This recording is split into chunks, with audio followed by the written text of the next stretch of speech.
Antonio García Trevijano está aquí hoy y creo que es la primera vez, no sé si en televisión también es la primera vez que está, si no me equivoco. Es la primera vez. Pues me alegro de que sea, no es la primera vez que la clave inaugura estas cosas, me alegro de que sea la primera y que sea en la clave. Antonio García Trevijano, bueno, que sea la primera, desde luego no me alegro, quisiera que hubiera sido ya muchas más anteriormente. Antonio García Trevijano está aquí no por ser notario, abogado, conocido, incluso editor de revistas, fue editor y escritor en Reporter, por cierto, intervino mucho en la famosa operación del diario Madrid,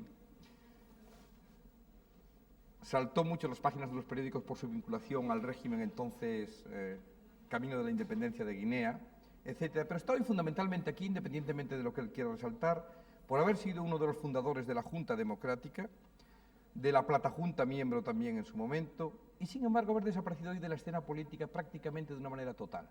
Entonces yo le pregunto por qué. Yo creo que es evidente para las personas que han actuado en política, para la clase política. Yo he defendido durante la dictadura las libertades y mi acción política se dedicó a lograr la unidad de todos los partidos y de las fuerzas políticas democráticas, sin pertenecer a ninguno de ellos, desde un punto de vista independiente. Yo estaba convencido de que la democracia en España sería imposible si no se alcanzaba la ruptura política democrática.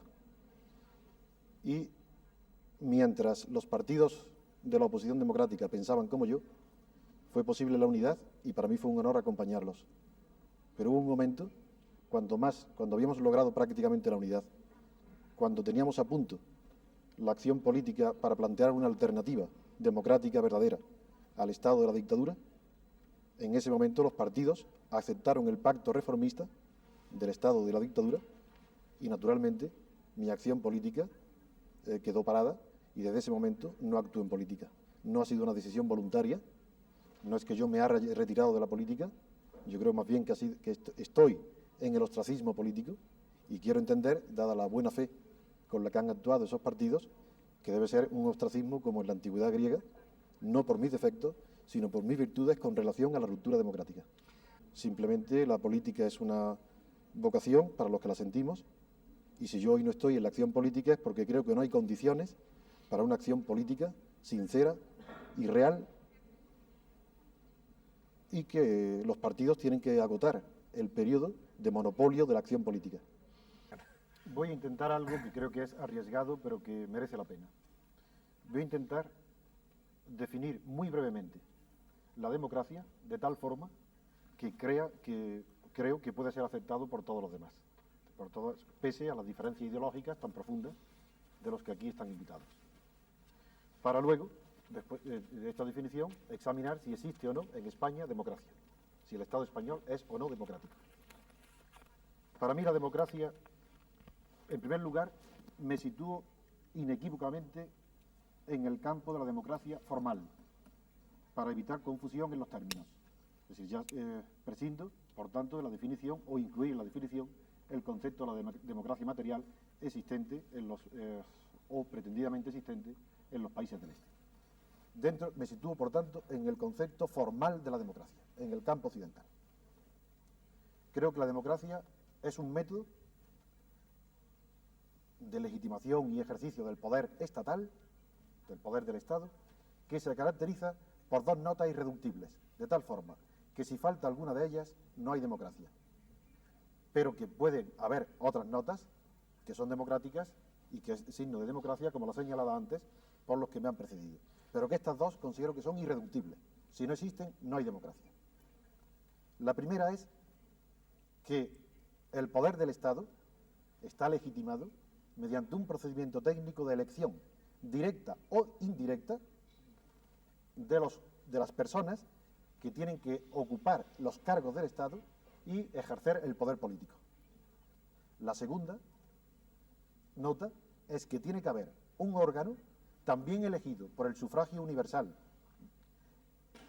que controle el poder del Estado, el Ejecutivo. La nota es que todos los ciudadanos mayores de edad, con un derecho igual, sin discriminación, tienen que participar, o pueden participar, tienen el derecho a participar en la elección del poder político y en el control de ese poder. Esas son las dos notas que me parecen irreductibles. Y luego, finalmente, no basta esas dos notas para caracterizar a la democracia formal, porque, a diferencia de otros métodos de gobierno que pueden competir con la democracia en la administración de las sociedades humanas, como es la dictadura o la autocracia que hemos visto en la película, o el imperio,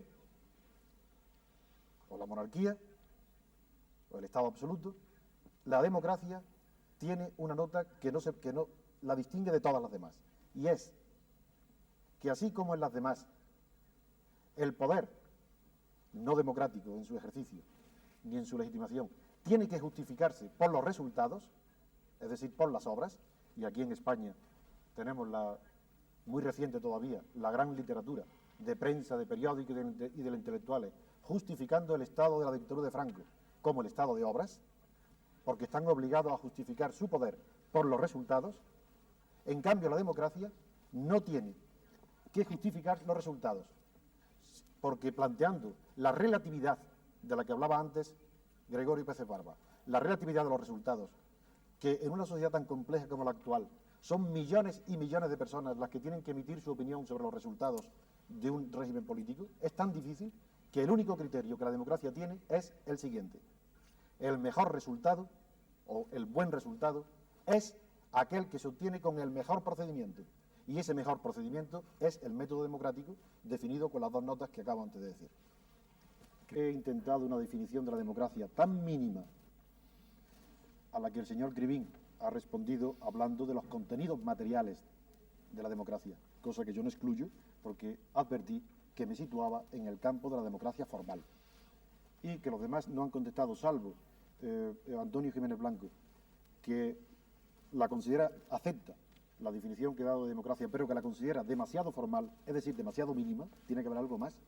Pues bien, yo quiero decir clara, netamente, que esas tres notas de democracia formalmente mínima e indispensable no se han cumplido ninguna de las tres en España, y por tanto yo no considero al Estado actual español un Estado democrático. Voy a decir por qué, las tres, a pesar de que el portavoz del partido del gobierno considera que la definición que yo he dado es demasiado pequeña para la democracia.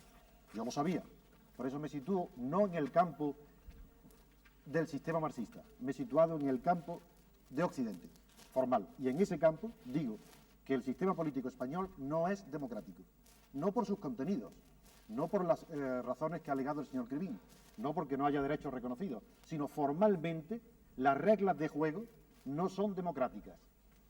Primero, dije que la característica fundamental de la democracia frente a la dictadura es que la democracia no se juzga por los resultados, sino por el procedimiento. Por tanto, el resultado actual, que termina con el periodo de transición, por eso estoy yo hoy en la televisión, porque ha terminado el periodo de transición, ese resultado, la Constitución, no ha sido obtenida por métodos democráticos. Por tanto, si el principio es que en la democracia solamente se puede admitir como resultados buenos los que, según el procedimiento, el mejor procedimiento, yo digo que la elaboración de la Constitución, las elecciones del 15 de junio, todo el procedimiento que ha llevado la transición a la Constitución no ha sido un procedimiento democrático, ya que el procedimiento democrático se caracteriza por una legitimación del poder ascendente, de abajo a arriba. En cambio, lo que en España tenemos, bueno o malo, yo no lo juzgo, es algo que ha venido de arriba hacia abajo, es decir, de una forma autocrática. La legitimación del poder, que da las libertades, que da los decretos, no ha sido desde la base hacia arriba, sino que ha sido desde la cúspide hacia abajo. Primer punto. Segundo punto. El poder del Estado no está, los que ejercitan el poder del Estado no están legitimados por el sufragio universal, ni de una forma directa ni de una forma indirecta. Es verdad que el régimen parlamentario, no entro en ese tema, es el que ha legitimado el gobierno actual, pero el Estado español, a diferencia de los Estados europeos, y eso lo digo especialmente para los invitados extranjeros, no es un Estado que haya ido acumulando las nuevas funciones del Estado moderno en un régimen de libertades como ha pasado en Europa. Así, la diferencia entre el Estado liberal del siglo XIX y el Estado democrático de hoy en Europa es abismal. Hay más diferencia casi que de un Estado actual de Occidente que al Estado socialista. El Estado liberal se caracteriza porque no interviene para nada en los asuntos económicos. Es el laissez-faire. La regla que respeta el Estado liberal es la oferta y la demanda, el mercado libre, la economía de mercado.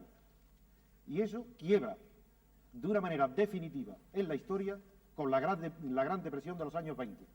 Y esa quiebra del Estado liberal definitiva provoca tres reacciones en el mundo. Una hacia la derecha, Mussolini, luego confirmada por Hitler, la solución del Estado totalitario fascista. Otra por la izquierda, la solución leninista, y otra por el centro, la solución de Roosevelt en Norteamérica, que hizo compatible la libertad con la intervención del Estado en la dirección del proceso económico. A partir de ahí, el Estado español, bajo la dictadura de Franco, asume y toma todas las funciones que en Francia, en Alemania, en Inglaterra, bajo la libertad, han ido también acumulando esos estados para poder responder a las necesidades de las funciones sociales, culturales y económicas productivas del Estado.